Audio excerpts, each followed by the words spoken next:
Jim. I'm really excited to be here for the Double or Nothing media call with all of you, and I really appreciate everybody being here. I try to answer as many questions as I can, so I will try to answer in detail, but I'll also be mindful that a lot of people want to get questions in, and I really appreciate all of you. I think one of the best things wrestling has going, obviously the best thing wrestling has going is the fans, and one of the best things wrestling has going is that so many of the great wrestling fans are members of the media. And through you and your hard work and the coverage that you've given us, it's helped us spread AEW all over the world, where we're now in 130 countries, and this pay-per-view is available all over the world, and there's tons of buzz on it. And it's largely in part thanks to all of you on this call. So thank you. Thanks, Tony. So as mentioned, we're going to start with Kenny McIntosh of Inside the Ropes. I'm going to ask John Alba from Podcast Heat to be ready to go after Kenny. Kenny, you're up. Great. Hey, Tony, how's it going? Hey, great, Kenny. Thanks, man. Listen, my question was about MJF, because obviously the feud with him and Wardlow has been so good. And one of the interesting aspects for me has to be see him kind of bringing up, what he's going to do in 2024 when his contract's up. Can you talk a little bit about what led you to allow that element to be allowed to be part of the on-screen storyline, and how valuable you see MJF to AEW long-term? Well, I think wrestling thrives when real life on screen, and the real life conflict is often just as exciting as any conflict on screen, which is one of the great things about what AEW's brought to the wrestling business. There was no real major free agent market with the top stars, the top stars crossing between promotions and debuting, and frankly, the competition needed to be brought to the biggest stage. In the 90s, we had TBS and TNT both in the wrestling game, and now with the launch of AEW, we've been able to bring that back. And I think taking what's happening in real life and potential movement and these kind of contract negotiations, it's exciting stuff, and it's added another element to what's already a very exciting match at Double or Nothing with Wardlow versus MJF, who has been very vocal not only about his own contract, but about his former bodyguard and how he feels about it and how he's tried to hold down his career. And I think for Wardlow, this is a huge opportunity to actually officially become part of AEW, but also to share an image that he's just MJF's heavy, MJF's thug. And for MJF, it's been a great opportunity to not only air some real life grievances and air his actual status, contractually or otherwise. But I think it's just been TV2 on television, and people are really excited about the fight at Double or Nothing on Sunday. Thanks, man.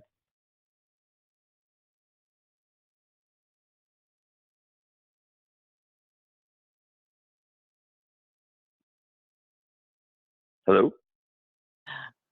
Hi, Jim, are you there? Did I lose Jim? Yeah, I think we lost Jim. Oh, man. Well, I got to tell you, That's Jim's okay. in Urbana, Illinois. I know the phone reception of being from Urbana, Illinois. The phone reception is always the best out there. So, Kenny, thanks for the great question. And we can, whoever you guys want to give me next, I'm ready to go. Okay. All right, I will jump in. Up next is John Alba of Podcast Heat, and then Connor Casey of Comic Book will follow that. Okay, and I am trying to find. There he is. Okay, John. There you go. Yeah, I'm so bummed. I was just going to thank Jim for his time, but Tony, thank you for your time as always. And Thank you. Best of luck this weekend with what should be a great pay-per-view and festivities. I want to ask you about Warner Brothers Discovery. It's been a big talking point in wrestling media and in the greater scheme of media as well, what Warner Brothers Discovery has been doing. And I know you've said in other interviews how you feel pretty good about the future of your working relationship with the entity, and that the LA show is going to be a good opportunity to get together with them. But what kind of assurances have they given you about the future of AEW programming, and where would you like to see AEW featured on their platforms? Well, right now we're featured in the best ways possible, I think, with AEW Wednesday Night Dynamite on TBS and AEW Friday Rampage on TNT. And we've gotten great feedback that this is, I think, going to be a great relationship between AEW and Warner Brothers Discovery. And I was so honored and honestly, I think we're blessed that when we're in Los Angeles, the folks from Warner Brothers Discovery are throwing us an awesome party, and it should be something really memorable. And for the wrestlers and staff of AEW, it's a big deal that when we come to Los Angeles, we make our debut at the Forum, that we've had this awesome ticket advance. We've got a massive crowd, one of the biggest crowds ever for AEW Dynamite. And it's a long time coming that we debut in Los Angeles. And it's pretty amazing that not only do we get to debut in such an amazing place, but also that we get to have this event where we're being hosted by the biggest creators of content in all the world.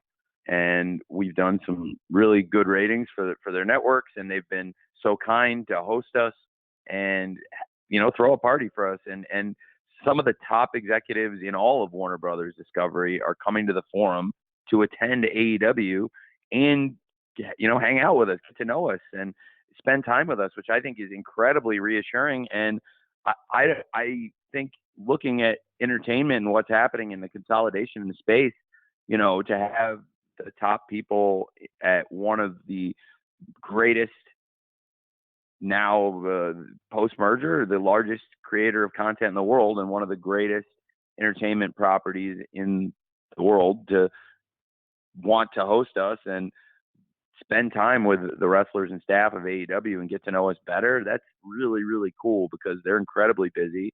And frankly, since the merger, there are other shows that haven't gotten that kind of reception, and they aren't shows anymore. They're not on. And we've gotten great feedback about how we're doing. And not only are we continuing for a long time to go with TBS and TNT and Warner Brothers Discovery, but they're throwing a party for us and hosting us and wanting to spend time with us. So you really can't get any more positive than the great feedback we've gotten from Warner Brothers Discovery.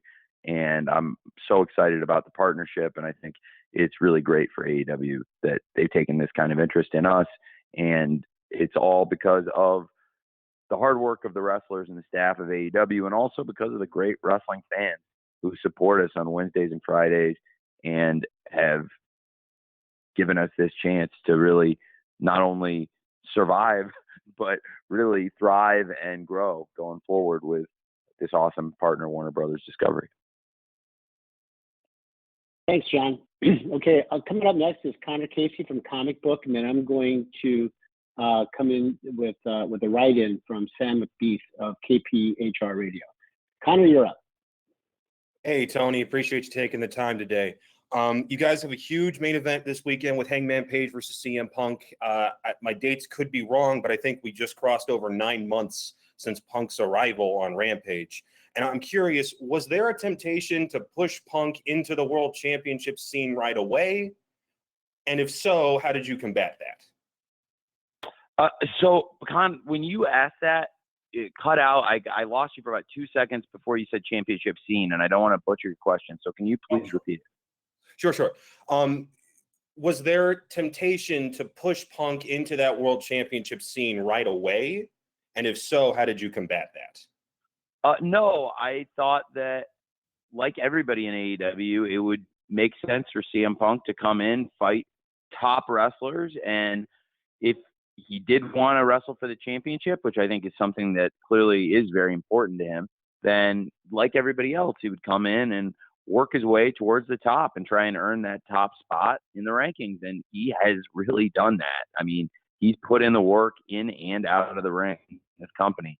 He's worked really hard.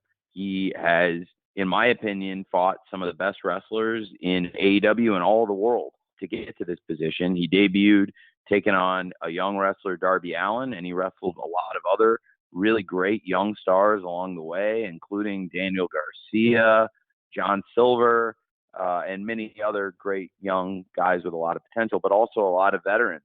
Some very well-known veterans and others that probably hadn't gotten their due at that point. Like Eddie Kingston versus CM Punk, I thought was a great match and really brought spotlight on Eddie Kingston that Eddie deserves. And so we've seen Punk wrestle top young guys, top veterans, and then he got involved in the most personal rivalry we've ever had in AEW, CM Punk versus MJF.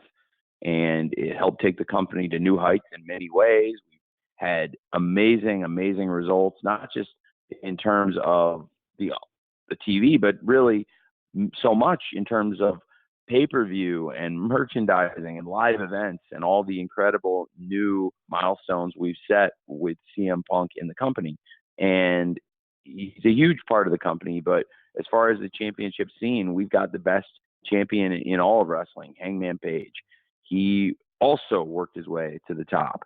He came into AEW and he was somebody we thought was going to be a future champion. And he, from the very beginning, was a spotlighted star, but he also didn't just get handed a championship. He took years of hard work, and he also worked his way to the very top position. And I think that's why this is such an exciting match, because years of hard work for Hangman and years of hard work for CM Punk before he arrived in AEW. And like you said, the last 9 months, nonstop, not giving us a Hollywood comeback to come back for one match or maybe two matches, but to come back every week and do this for the wrestling fans, and where CM Punk's going to be featured on TV every week for us. It's a big deal, and I think it makes a lot of sense now that based on how CM Punk fought through that very personal feud and beat MJF and has earned that number one spot in the rankings, and based on how Hangman has taken down the great champion, his former partner Kenny Omega, and so many awesome legendary wrestlers along the way, I think it's very fitting, like two trains colliding, that on Sunday it's Hangman Page versus CM Punk for the world title. Thanks, Connor. Sam McBeath from KPHR has a pretty simple question for you here, Tony. How do you feel this Double or Nothing is going to compare to all the pay-per-views that you've produced here over the last 3+ years? Well, we've had a lot of success on pay-per-view over the last few years, and I think Double or Nothing will take us to hopefully what is our biggest year yet in AEW. Every year we've had growth year over year in pay-per-view. We've been able to grow our live attendance, and this is the biggest live attendance we've ever had, and it's a great barometer in pro wrestling. And the live fans in the arena set the pace for fans all over the world, obviously with their reactions in the arena to the people they see in the ring, but also how they spend their money and how they make their presence felt at the shows. And so for us to set our attendance record already with well over $1 million, I think over $1.1 million in tickets sold to Sunday's pay-per-view show, that is an amazing milestone for us. And I also believe it's indicative of the huge interest in Double or Nothing 2022 on Memorial Day weekend this Sunday, and people all over the world coming together to watch this event, and hopefully it is the beginning of what I think is going to be our biggest year yet. Thanks, Sam, and thanks, Tony. So we're going to go now to Niger Chambers from Big Gold Belt Media. And then after Niger will be Stephanie Chase from Digital Spy. Niger, you're up. All right. Tony, how's it going today? Very well. How are you? Pretty good. Blessed. Thank you. Quick question about the Forbidden Door pay-per-view. So that's going to be in Chicago. How does that affect All Out, which is typically ran in Chicago? Well, I think it makes a lot of sense. We've built a great tradition with All Out around Chicago, and that's not something I take lightly, as I think most wrestling fans have become very well aware. I love the Chicago market. I was born in Illinois, and it's a home to me, and I think it's also a home to AEW and great wrestling and some of the best fans in the world. And Forbidden Door will be at the United Center, and I think All Out, that doesn't mean you wouldn't see All Out around Chicago this year or any year, every year going forward. I think Chicago and the Chicago area are so important to AEW. It's in many ways where this whole grassroots movement, even before I got involved, before there was an AEW, where a lot of our stars who were with Ring of Honor at the time put together a great event, All In. And now here we are approaching 4 years later from the original All In, and still the former Sears Center, now the Now Arena, and what we have been able to create out there, it continues to grow. And I think that's something we'll have to keep in mind, that the tradition of All Out around Chicago is very, very important. Thanks, Niger. Stephanie Chase from Digital Spy, you're next. Then I'm going to go with a writing question from Craig Smith from One Stop Wrestling. Stephanie? Hey, Tony, how are you? Hey, I'm very well. How are you? I'm great. Really excited for this weekend. I wanted to ask you, we have the finals of the Owen Hart Cup at Double or Nothing. So for you, how special has it been getting to put this tournament together and honoring Owen in this way and putting his name back on TV, and also having Dr. Martha Hart there at Dynamite a few weeks ago?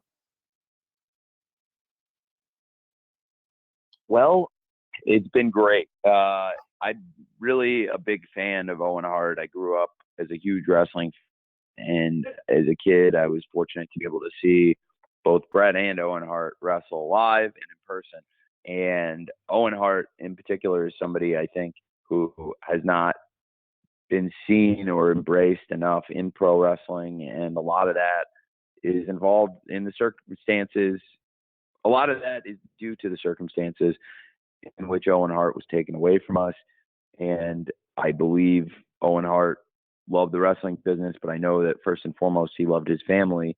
And his family, Dr. Martha Hart, Oj Hart, and Athena Hart, they came and attended AEW in New York, and they were there for the opening ceremonies of the Owen tournament, and they had a good time. And that meant the world to me, to be able to make it an event that the Hart family would be proud of, because they had, in particular, Dr. Martha Hart and her kids, Oj and Athena, they had not really been around the wrestling business or embraced the wrestling business. And to see something new that had risen up that we all appreciate and love the history of wrestling. And in particular, we all have so much respect for Owen Hart, and we wanted to have this great tournament to celebrate him, celebrate his memory and his legacy, and have great wrestling matches, which above all else, we see Owen Hart for his family and for being a great wrestler. So to have his family here to honor him, and again, coming back for Double or Nothing this Sunday, where, I think Martha hopefully will say some words to the fans, which I also I'm looking forward to. I think it means a lot to me, and I think there's a lot of wrestling fans, I have to believe, that are excited to see Owen Hart's likeness and image being associated with wrestling matches on TV again, especially some of the great matches we've had along the way. There's been some matches that to me really stood out in the tournament that I really enjoyed, including Jeff Hardy versus Darby Allin, I thought was outstanding. Tony Storm versus Jamie Hayter, I thought was a tremendous match.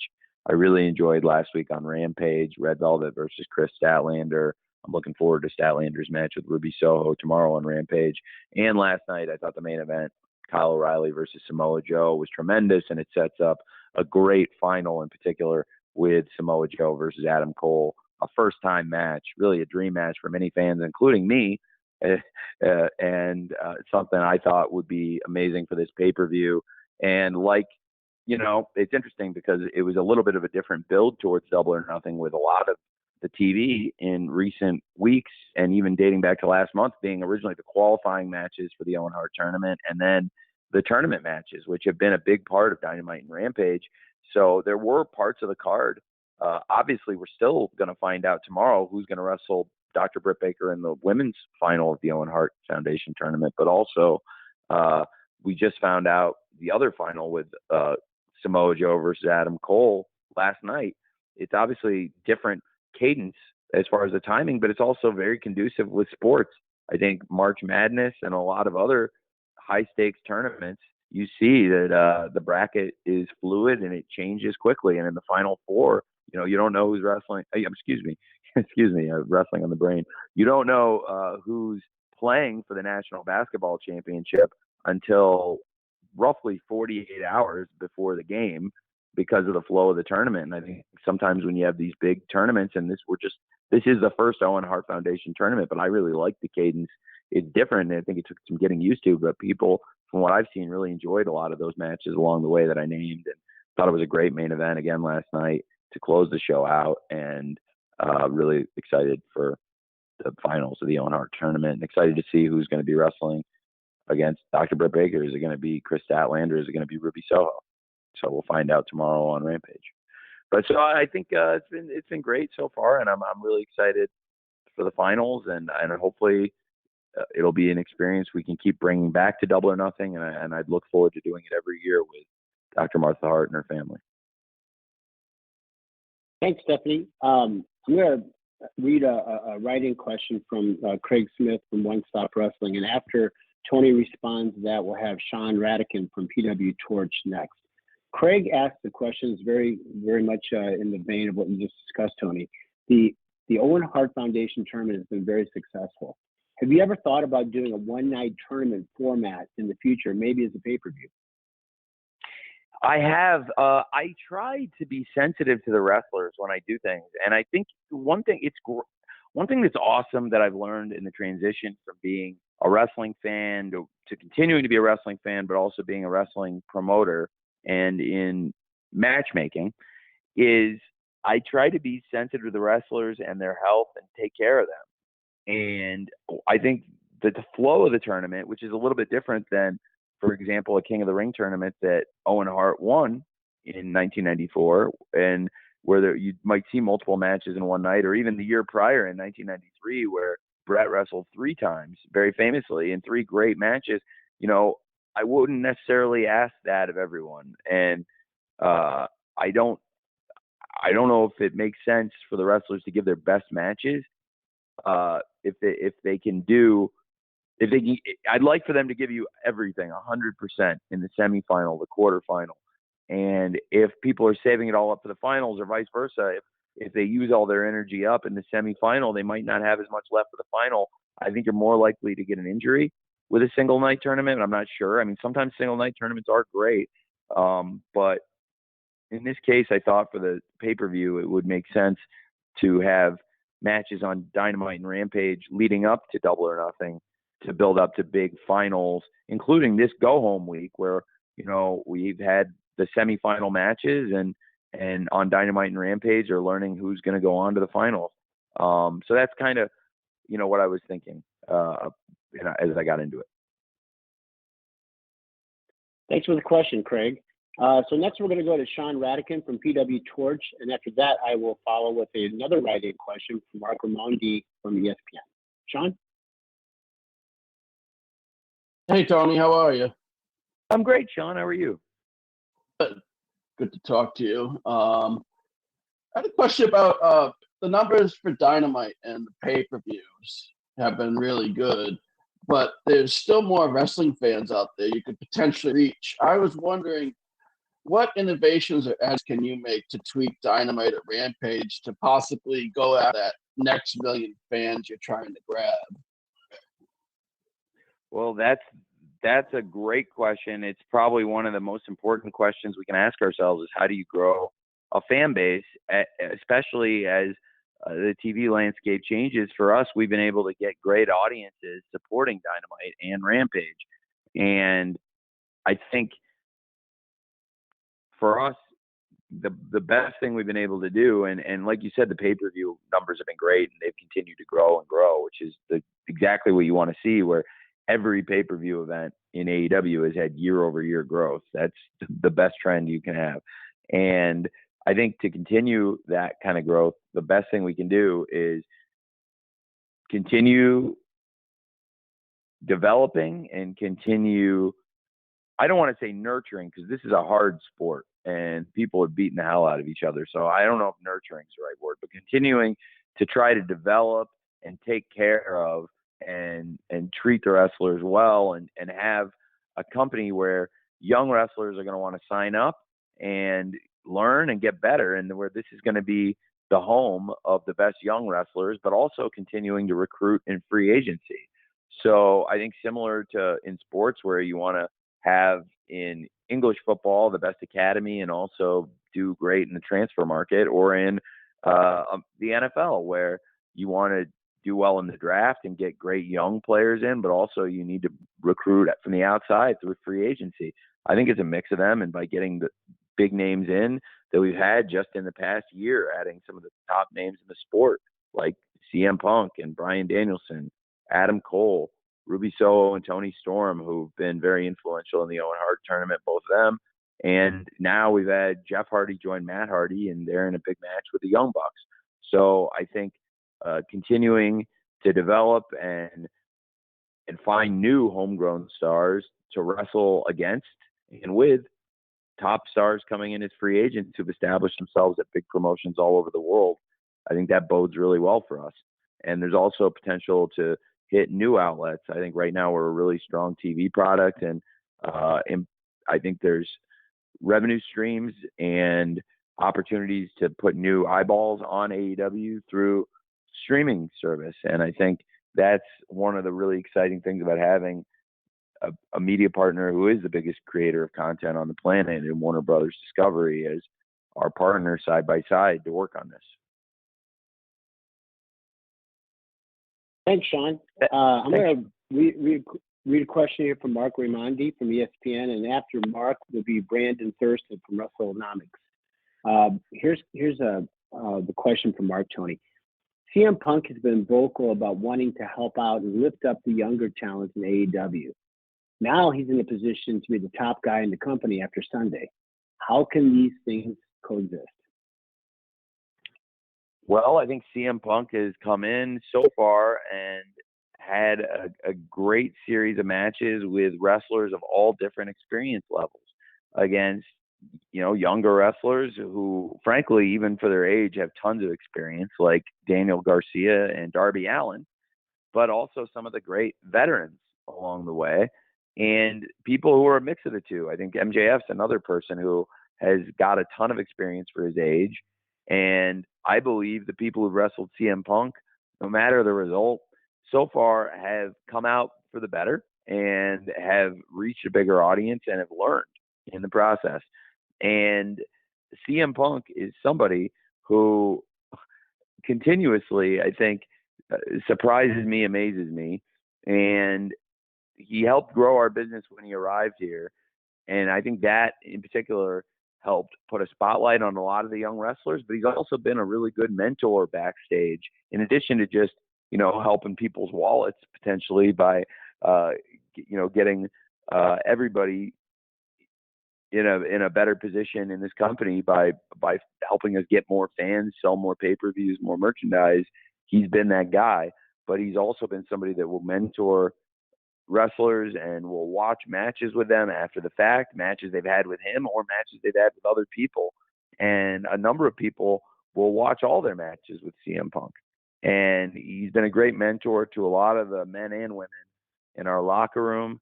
So he brings a mindset of giving back, in particular to the younger wrestlers, but also he's been somebody who's done a lot for a lot of the veteran wrestlers here. And in doing so, he's wrestled a lot of matches. He's won a lot of matches, and he's helped us by not only being a great mentor, but also by being involved in really compelling television that's helped AEW a lot, including his program with MJF.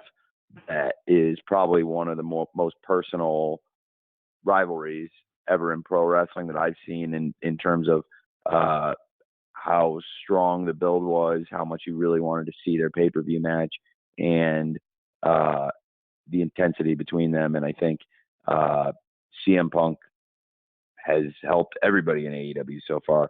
But as to how he can coexist or do that as the champion, I think as the champion now, that we'll see going into this pay-per-view if he could even become that, or if that will ever happen. But I think right now we have the greatest champion in pro wrestling. So Hangman Page, I've said it before and I can say it again, he's done so much so far, and I don't think he's ready to stop anytime soon. That's why this is such an exciting match. Hangman has also fought all comers.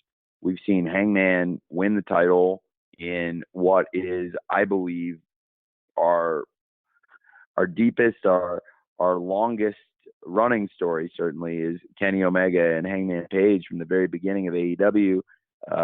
In our very first month of shows, they teamed up, and they found they had a lot of chemistry. They'd never teamed before AEW, even though they'd been in the same stable in New Japan and Ring of Honor and places around the world as part of the Bullet Club. They became a tag team in AEW. They became the best tag team in AEW. They were the champions. They dominated early 2020 into the summer. And finally, when the team blew up and the guys went their separate ways, they became the top two single stars in AEW. And then they became the next two champions.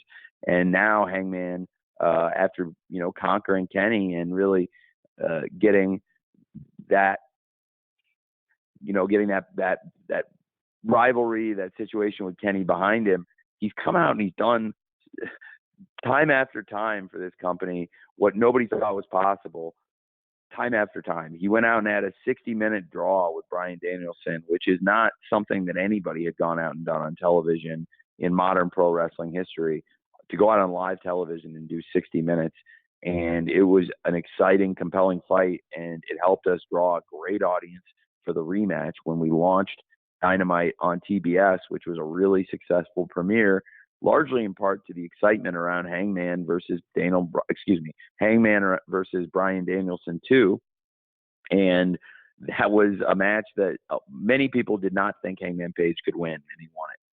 And time after time since, he's been in big matches, including against Adam Cole, who's now really back on top of the mountain here in AEW. I could talk at length about that. But I think Adam Page versus CM Punk is going to be a great title fight. And one of the things that makes it so exciting is the role that both guys have been on. I think those are the best kinds of title fights. These guys are both on fire.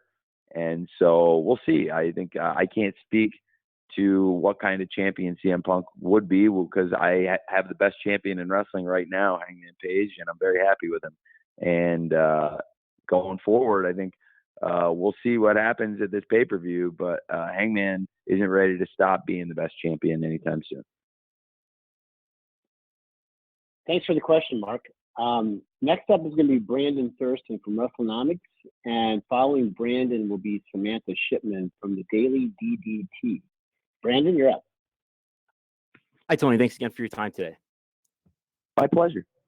I was wondering if you could give us any insight into why Ring of Honor was acquired through a separate acquisition company rather than being acquired directly by All Elite Wrestling. I'm just wondering if there are maybe exclusivity agreements that AEW might be a part of the Ring of Honor content would not be held to since it's a separate entity or something like that. I just jumped on it, honestly, me personally. It was a unique opportunity. I was on the phone and I heard that if I paid a certain price, I could buy Ring of Honor then and there. And I didn't want to complicate it or make it any more difficult than it was going to be. I just said, I'll do it right then and there, me personally. And it's easy for me to do that. I didn't have to go through any, I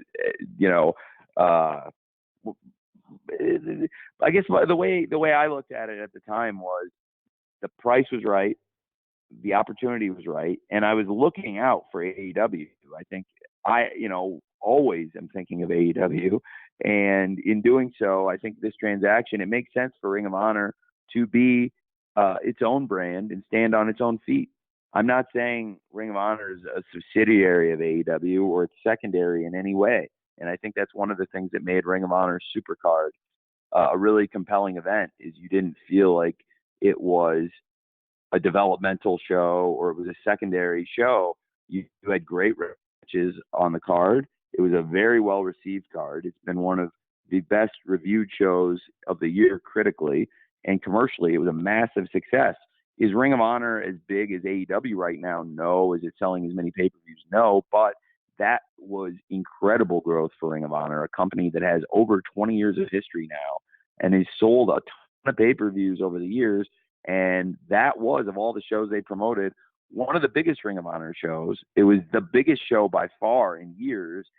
when we get all the final numbers in, when it's all said and done, it's going to be probably 20 times or more the recent Ring of Honor pay-per-views, like 20 times as many people watching. So we've been able to rebuild and get Ring of Honor, I think, to a stronger place than it's been in many, many years. But I just don't see it as a secondary thing or a subsidiary thing. It's a separate, standalone thing. It's one of the most important wrestling companies in the world. So at the time, I thought it would make sense just to jump on it. And I was thinking, me personally, that's a great move. But also, I think I want AEW and Ring of Honor to work together. But Ring of Honor isn't supposed to be working for AEW. They're their own two promotions, and they're going to both be very strong with great champions. And I'll operate them separately. And I think one thing that's been great since the sale has been having some of the top stars in Ring of Honor wrestle in AEW, including having the Ring of Honor World Television Champion Samoa Joe being involved in the Owen Hart tournament, and now in the finals of the tournament, taking on one of the biggest wrestlers in the world, Adam Cole. Thanks for the question, Brandon. As promised, Samantha Shipman from the Daily DDT is next, and Samantha will be followed by Mike Johnson from PW Insider. Samantha, you're up.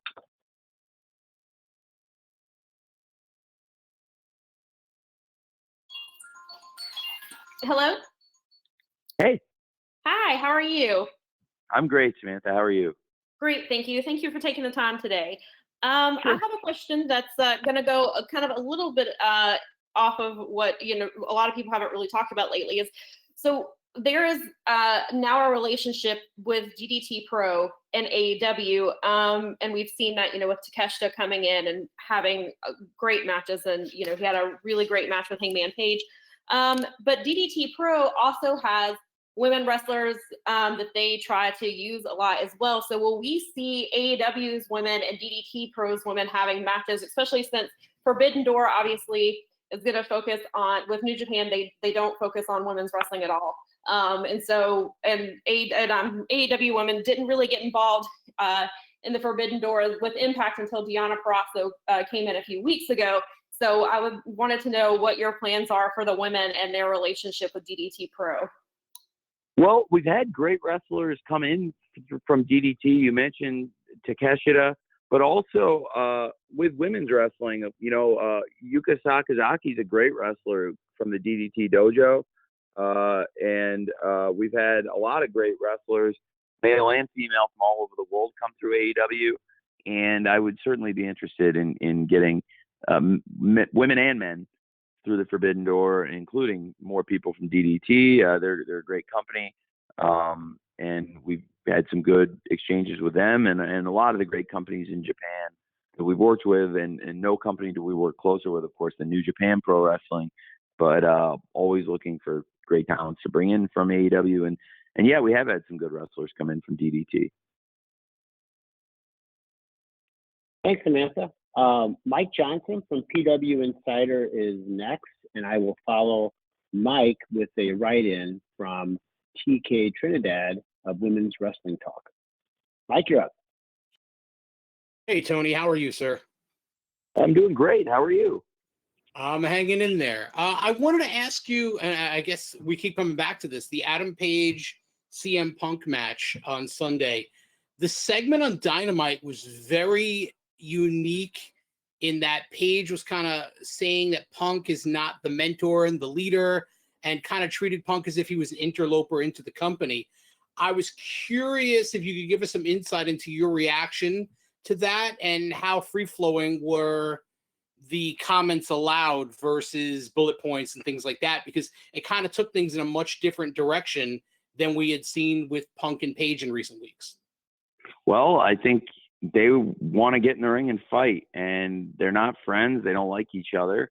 And I think it makes perfect sense Hangman would feel that way, given that CM Punk has come in, and not only has he fought to get in this position to be the challenger to Hangman's World Championship, he's fought some of Hangman's friends along the way.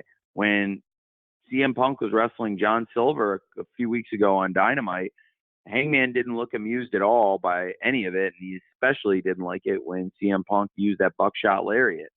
And I don't think he took kindly to that, but he also clearly hasn't taken kindly to CM Punk has been a focus of this promotion, and he's earned it.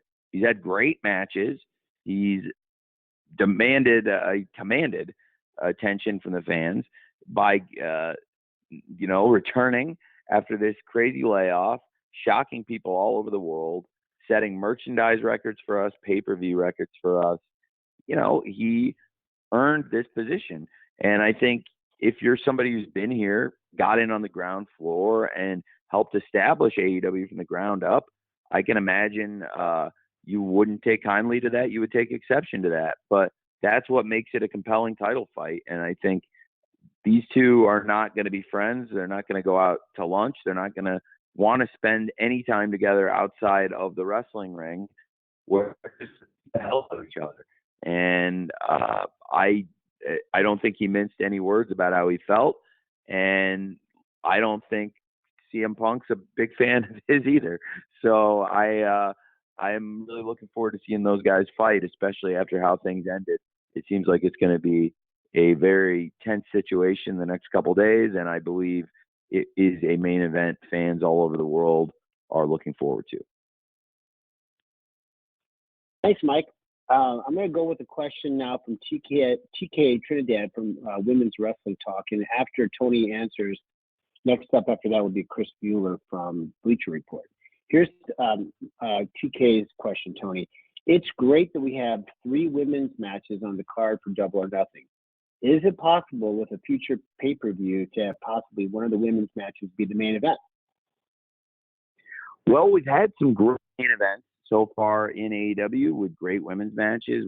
We've had Battle of the Belts. Both Battle of the Belts have been headlined by the Women's World Championship. We had Thunder Rosa versus Nyla Rose at Battle of the Belts 2, and big success with Dr. Britt Baker versus Riho for the title at the original Battle of the Belts. Did a great number. And we had the original Grand Slam, AEW Grand Slam Dynamite at Arthur Ashe Stadium, main evented, the biggest TV show in our history, main evented by Dr. Britt Baker versus Ruby Soho. And we had the AEW St. Patrick's Day Slam has twice been main evented by Dr. Britt Baker versus Thunder Rosa in 2 classic matches. Thunder Rosa winning the Lights Out match unsanctioned, and then coming back a year later in her home state, winning the title in Texas at St. Patrick's Day Slam 2 in a steel cage match. So we've had lots of great women's main events across on Dynamite and Rampage, and of course, where Rampage, the first ever main event, the first episode was Red Velvet versus Dr. Britt Baker in her hometown, Pittsburgh, for the title. So we had a lot of great women's main events on Dynamite, Rampage, and the Battle of the Belts. And I think for all those shows, they were great. And certainly for our pay-per-views, if we get the match where it's the main event, it's unquestionably the biggest match on the show. Like I feel Hangman Page versus CM Punk right now is the main event, then I believe that would be great. And I would love to put that match in the main event spot, just like we have for many of the biggest shows in the history of this company, including Grand Slam, our biggest TV show. And like I said, the first Rampage and many others. Appreciate the question from TK Trinidad. As promised, Chris Mueller from Bleacher Report is next. And after Chris, we'll go with Sean Ross Sapp from Fightful. Chris? Hey, Tony, thanks for taking the time. I wanted to ask a question about a pattern we've seen develop we see wrestlers being allowed to express themselves for issues they care about, like Black Lives Matter, the LGBTQ community, and recently CM Punk with the pro-choice shirts. I was just hoping you could talk about why it's important to allow your pro wrestlers to be able to express their concerns for things like equality and safe access to women's health care. I want the wrestlers to be able to speak their minds and feel like this is a place where they have freedom to talk about things they care about. And I think the connection the wrestlers have with the fans, people know that this is their authentic thoughts. They're sharing them on social media. And, you know, the wrestlers you see on TV, one of the great things about AEW is I think people see through the great engagement that wrestlers have with their fans on social media that this is who these people are. And there's real there's just a lot of authenticity on AEW television about who these people are. And I think for them and for JR, when he talked last night, I think it means a lot to them, and hopefully they'll not only connect with their fans, but work harder and harder and harder to make AEW a better place in and out of the ring for the wrestlers. Fantastic. Thanks, Chris. Sean Ross Sapp is next from Fightful, and after that, I'm going to follow with a write-in from Kevin Mitchie from Sportsnet. Sean? Hey, Tony, thanks for taking the time. We've got the Owen Hart tournament going on, which has been a lot of fun. Is there any type of insight Sean, that you if you're can trying provide? to talk, you need to unmute yourself. Sorry about that. The Owen Hart tournament's going on right now, and it's wrapping up this Sunday. Do you have any insight on sort of what the winners will get? Will it be a trophy, like a custom championship belt? How will that work? Well, I think on Sunday at Double or Nothing, people are going to see what the winners of the Owen Hart tournament will receive, and it's one of the exciting things about the event. And I think people are looking forward to the unveiling of what the winners will receive, and it'll be something really nice. It's something that we've shown to Dr. Martha Hart and her family and gotten their approval. It's really, really cool. And I think the Owen Hart tournament and the great wrestling around it and the matches that have led up to the finals, and then now the finals themselves on Double or Nothing, gives you a lot of reasons to want to watch Double or Nothing on pay-per-view, but also for those of you who are interested in what exactly the winners are going to receive, you'll find out at Double or Nothing, and I promise it'll be cool. Thanks, Sean. Here's the question, Tony, from Kevin Mitchie. Hope I'm pronouncing that correctly, from Sportsnet. When will AEW expand to international touring, more specifically Canada? And any Canadian cities identified as a potential first visit for location, Tony? Yeah, absolutely. I would love to bring AEW to Canada. We're expanding right now. We've been back on tour for less than a year. We were shut down for about a year and a half through the pandemic, where their live event touring was shut down, and now we're back and we're servicing markets in the United States that we'd originally planned to go to back in 2020. And so Canada's been on our list for a long time, and it's something we're definitely going to do in the near future. And I don't have the exact date yet, but I'm really looking forward to bringing AEW to Canada. We have great media partners in Canada with TSN carrying Dynamite and Rampage now, and I believe not only the support of TSN, but also a lot of the local media up there. They're huge wrestling fans in Canada, in part because there have been so many great Canadian pro wrestlers, and a lot of those great Canadian pro wrestlers are in AEW right now. And we just saw one of them, Kyle O'Reilly, coming very close to making the Owen Hart finals, did a great match in the semifinals. Of course, Chris Jericho, one of the great legends of the sport, and Kenny Omega, one of the great champions in AEW and all over the world. And I can't wait to bring AEW to Canada personally.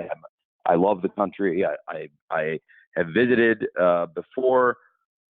I had a stake in the wrestling business myself, but I actually drove up there to go to WrestleMania 18 as a fan in 2002 on my spring break in college. And I love going up to Canada recreationally. It's fun. It's beautiful. And my family, in addition to the auto parts business, has a lot of business ventures there, including my father is the owner of the Four Seasons Hotel in Toronto.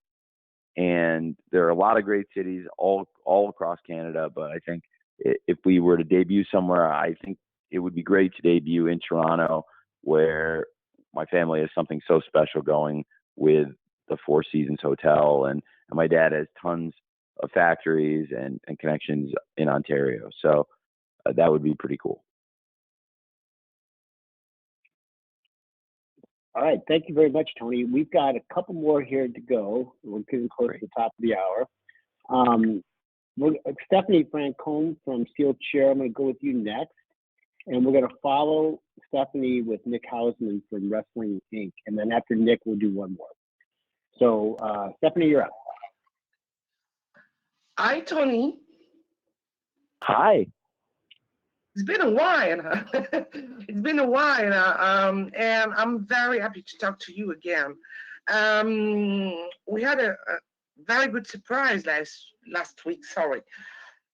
To see Johnny Mundo Elite. He had so many names to be the Joker on the Owen Hart tournament. Yes. I'm thinking about signing him full time and making him Johnny Elite. Thank you. John, thank you. Thank you for asking. John is tremendous. I really like Johnny Elite, and it was great to have him debut in the Owen Hart tournament as a Joker. And he was a very important person in the tournament. He came in and provided a big surprise, and he also gave a great match to Samoa Joe. And now with Samoa Joe going into the finals, earning his place last night, that match looks even more important in hindsight. And I think he had a great debut, and I definitely brought him in with the thought that this is somebody I would be open to bringing back and interested to bring back in the future. And after the great debut match he had, I'm still very interested, and probably even more interested now, in John coming back. So yes, absolutely. I'd be very open to that. I think Johnny's great, and we'd love to see Johnny Elite again in AEW. Thanks for asking. Thanks, Steph. Okay, as promised, Nick Hausman from Wrestling Inc. Is next, and we will finish today with AJ Awesome at the top of the hour. So, Nick, you're up. All right. Hey, Tony, thanks so much for the time. Hey, thank you, Nick. I appreciate it. Yeah, I love that you're keeping everything in my backyard of Chicago. It's wonderful. It makes things easy for me. So I want to ask you about Ring of Honor. When can fans expect, some news about what exactly is going on here, TV, live events wise? Can you give us a little timeline on when we're going to see the ball really start running or rolling here with Ring of Honor? We're still working on that, and it's an exciting time in media. Again, like I mentioned, it's big for AEW that we've gotten some very kind interest, and that we're being hosted in Los Angeles by the biggest content creators in the world, Warner Brothers Discovery, our great media partner. And that is a great conversation that I have had with them, and I'm going to continue having with them about what could potentially be the future for Ring of Honor, in conjunction with the future of things we can do to expand the AEW audience and expand the ways we deliver AEW content to our fans, in addition to all the awesome shows we have now with Dynamite on TBS and with Rampage and Battle of the Belts on TNT. So going into where it all began 3 years ago at Double or Nothing, starting the fourth year of the company, it is amazing to me how AEW's grown and continues to expand around the world. And Ring of Honor has been around for 20 years. And we celebrated the 20th anniversary of Ring of Honor this year, really recently, in the last couple months, actually. And I would love to get Ring of Honor weekly TV series or streaming series, wherever it ends up, going very soon. And it's something that I am working on, and I think would be awesome for the fans, in addition to the great shows they get from AEW. There's a lot of Ring of Honor fans around the world that they can't wait till the TV comes back. And I am hopeful we'll have Ring of Honor TV, and also continue the great calendar of Ring of Honor pay-per-view events. Supercard of Honor, as I mentioned earlier today, was a big success for us. And I'd like to bring Ring of Honor back to pay-per-view as well and follow up on it. And we have great wrestlers in Ring of Honor and great champions right now. So I think the company is in the strongest position it's been in a long time, or frankly ever, with our love and support, and the fact that I really care about Ring of Honor, and so everything we're doing to grow and nurture that business going forward, but also my financial resources behind it, and combining that with what I believe is some acumen for this business, I think Ring of Honor will be in its best position possible. And I don't know when the TV will start back up on a weekly basis, but that is my goal, to get it going again, and something I'm working on. Thanks, Nick. Thanks, Tony. And here we are with our final member of the media. Will be AJ Awesome from the AJ Awesome Show. AJ. You saved the best for last, Jim. Hi, AJ. That was on purpose. AJ. People have been talking about trios tag team titles, but have you been thinking about having any other tag team titles, like women's tag team belts or women's trios tag team titles also? Yeah, I have. We have a lot of great wrestlers in AEW, and a lot of great women's and men wrestlers in AEW. So I have thought about doing those, and I think as we continue expanding the roster and hopefully get more teams and also get some people who've been injured on the shelf back, I think that would be something I would love to do in the future. And the trios belts, again, would that you mentioned, would be something that I think the fans would really enjoy, and a lot of the fans have called for. But I also really would love to add more titles and more champions as we go, if they make sense. And those are both cool ones also, I think, both cool ideas and stuff we talked about also. Thanks, AJ. Thanks, Tony. And to everyone who joined us, whether you're able to get on or not, we really are very grateful for your time today. We are at the end of our availability, unfortunately, but we will be distributing an audio recording to all attendees very shortly. We do thank you again, not only for joining us today, but obviously for being there wherever AEW is. We don't take it for granted. We're very, very grateful. We hope you have a great day, a great week. Hope to see you on this weekend in Las Vegas for Double or Nothing, certainly on Sunday. Tony, any closing thoughts? Oh, thank you, Jim. I really appreciate everybody being here. I'm sorry I wasn't able to answer everybody's questions here, as we're pressed and trying to get so much media in and doing a lot of interviews and have a lot of work on site to do ahead of Double or Nothing and Rampage tomorrow also. So it's a busy time. I would love to stay and stay more with you guys. We're doing the scrum after the pay-per-view. I will stay as long as I possibly can to answer everybody's questions and make sure everybody does get one in. If you're not able to attend in Las Vegas, I'm very sorry. Hopefully some people can send some in, and I'll try to answer a question or two from people who aren't on site. But for everybody who dialed into the call, if you asked a question, I hope I answered it well. And if you didn't get to answer a question, I'm sorry. Hopefully come back and we'll try to get people who we haven't called on before. I really do appreciate you all giving us this coverage, because it helps us so much in terms of disseminating and sharing what we're doing with the wrestling fans. And I know that includes many of you as wrestling fans. I hope you all enjoy Double or Nothing, and thank you for giving me this opportunity to talk to you about it ahead of what is such an important weekend for us, Memorial Day weekend this Sunday. Thank you. Thank you all so much.